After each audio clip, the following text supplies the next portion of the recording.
فَكُّ رَقَبَةٍ becomes فَكَّ رَقَبَةً. Those are little variations that Rasulullah ﷺ used to recite with, and they add meanings, different meanings, more explanation. So whenever we read the tafsir of the Quran, this tafsir is based on the different qira'at.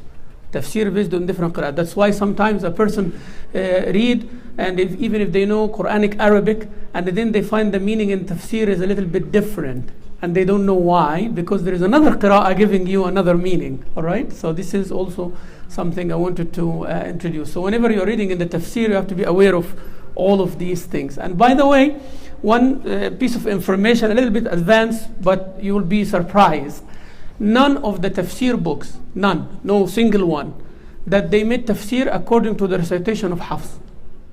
Hafs recitation, the one that all the masahif printed with, there is none of the mufassirin take the recitation of Hafs as their model for the tafsir. It's always Qalun or Ad-Duri or all of this. Hafs became very famous recently with the Ottoman Empire.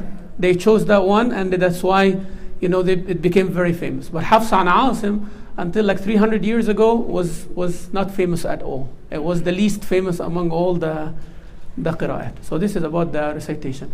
Tonight's model or characteristic is al-amana. I want you to repeat that word, al-amana. Say it.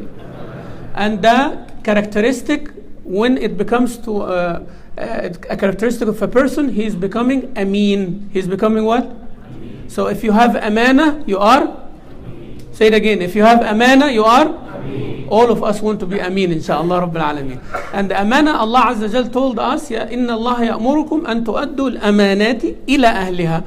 Allah is ordering all of us, and we'll listen to this inshallah tonight, all of us ordered to give or deliver the amana or the trust, whatever you are entrusted with, to the people who deserve it.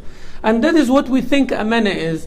You give me some money, I hold it for you, then I give it to you back. But that is not only amana. There is amana in ibadah. Allah Azza wa Jal told us to pray, fast, do hajj, give zakah, right? So you have to do it exactly the way Allah wants, exactly like Rasulullah showed you. And you have to do it sincerely, hoping for reward from Allah. Otherwise, you are not fulfilling the amana. So when you do wudu, you have to do wudu properly. Otherwise, you are not fulfilling the amana. When you pray, you have to pray properly. When you are dealing with your parents, you have to deal with them properly. When you're dealing with your spouse, properly. Raising your children, properly. So that is how you become ameen. You want to become ameen, you have to do everything by the book. Otherwise, your amana has issues. You have trust issues. This is amana in ibadah. There is amana of limbs, of the body. Allah give me this eye, it is amana. I cannot look at things that Allah told me to look, not to look at.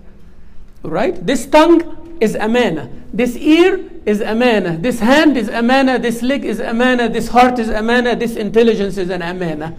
So using them properly, you become ameen. Remember that.